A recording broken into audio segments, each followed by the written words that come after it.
नमस्कार बंधुरा गार्डनिंग संक्रांत विषये नतून नतून अपडेट दीते आपनादेर सामने चले एसेछि आमि तनय और आपनारा देखछेन यूट्यूब चैनल गार्डन टाच अफ ग्रीनारि। एज यूजुअल आमि आमार छाद बागाने और आपनादेर सामने आमार छाद बागानेर एकटा दुर्दान्त फलनशील गाछ। आपनारा जारा आमार चैनल नियमित भिजिट करें बा जारा सबस्क्राइबार अलरेडी तारा निश्चयई जानेन जे आमार छाद बागाने प्रचुर परिमाणे फलेर गाछ आछे এবং প্রত্যেকটাই আমার নিজের হাতে করা। যা ফল হয় সব নিজেই আমি করি, আমার কোনো মালি নেই, নিজের প্রচেষ্টাতেই সব কিছু করা, স্বল্প প্রচেষ্টাতেই করা, ভালোবেসে করা, যেটা সবথেকে বড় কথা। তবে আজকে যে গাছটা আপনারা সামনে দেখতে পাচ্ছেন এটা কিন্তু কোনো ফলের গাছ না, নিশ্চয়ই বলার অপেক্ষা রাখে না। এটা একটা টমেটো গাছ, সবজি জাতীয় গাছ বা ভেজিটেবল গাছ। তাহলে কি আপনারা ভাবছেন যে আমি আস্তে আস্তে ফলের গাছ থেকে শিফট করে কি ভেজিটেবল গাছে চলে যাচ্ছি বা সবজি গাছে চলে যাচ্ছি? তা কিন্তু নয় বন্ধুরা।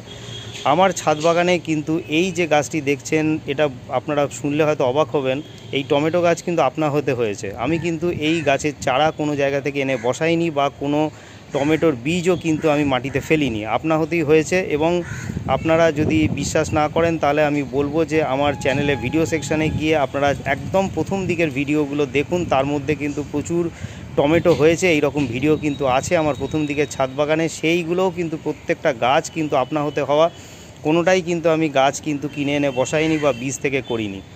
তখনও প্রচুর পরিমাণে টমেটো হতো। আর এই যে গাছটা দেখছেন এটা একটা মাটির টবে রয়েছে, বেশ বড় মাটির টব, 14 ইঞ্চি মাটির টব। এই গাছে এই টবে আমার একটা আম গাছ ছিল, মধ্যিখানে ডালটা নিশ্চয়ই বুঝতে পারছেন। আম গাছটা মরে গেছিলো, মরে যাওয়ার পরে আমি আর মেন গাছটাকে তুলে ফেলতে পারিনি, তার আগেই কিন্তু নিচ থেকে টমেটো গাছ হতে শুরু করে। এবং আমি তখন দেখলাম যে টানলে হয়তো গোড়াটা ছিঁড়ে যাবে, যেহেতু প্রথম দিকে টমেটো গাছ খুব নরম থাকে, পরেও নরম হয়, ওই জন্য কিন্তু টমেটো গাছকে চারদিক থেকে স্ট্রাকচার দিয়ে কিন্তু আটকে দিতে হয়।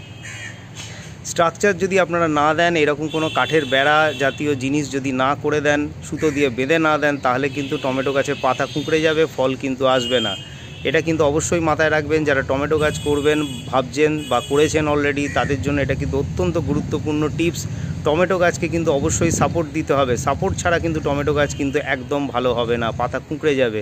আপনারা হয়তো ভাববেন কোনো লিফ মাইনার বা পোকার আক্রমণ, তা কিন্তু নয়, এটা কিন্তু শুধু সাপোর্টের অভাবে কিন্তু এইটা হয়। দেখুন প্রচুর পরিমাণে টমেটো ধরে আছে, সেরকমভাবে কিছুই যত্ন আত্তির করিনি আমি, জাস্ট মাঝে মাঝে সর্ষের খোল পচা তরল সার দিয়েছি, তাতেই কিন্তু সুন্দর টমেটো গাছ হয়েছে। এবং আপনারা বিশ্বাস করবেন না, আমি এবারে এতে কিন্তু কোনো ইনসেকটিসাইড কিন্তু আমি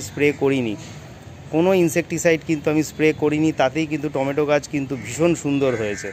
এবং নিশ্চয়ই মাঝে মাঝে দেখছেন একটা লাল টমেটো উঁকি দিচ্ছে, ভালো করে অবশ্যই দেখাবো চলুন। আর এইগুলো হলুদ হলুদ হয়ে এসছে দেখুন, এগুলোও পেকে যাবে 2-1 দিনের মধ্যে। চলুন উল্টো দিক থেকে দেখাই, তাহলে আপনারা এই পাকা টমেটোটা ভালো করে বুঝতে পারবেন। দেখুন বিনা পরিশ্রমেই কিন্তু টমেটো গাছটা হয়েছে, কোনো ইনসেকটিসাইড স্প্রে আমি করিনি, তাতেই দেখুন অসম্ভব সুন্দর কিন্তু দেখুন গাছটা হয়েছে। প্রচুর পরিমাণে দেখুন টমেটো ফলে রয়েছে গাছেতে, এবং ভীষণ সুন্দর একটা লাল টমেটো আপনাদের চোখে পড়ছে। এবং অনেক টমেটো গাছে ঝুলছে, সেগুলো কিন্তু পাকার অপেক্ষায়। এবং এই হলুদ হয়ে রয়েছে টমেটোগুলো, এগুলোও পাকবে। দেশি টমেটো না হাইব্রিড টমেটো সেই তর্কে আমি যাচ্ছি না, যে টমেটোই হোক একদম আপনা হতে হয়েছে। এবং এই টমেটো আমরা একদম বিষমুক্ত বলা যায়, কোনো কেমিক্যাল স্প্রের কোনো ব্যাপার নেই, সেই জন্য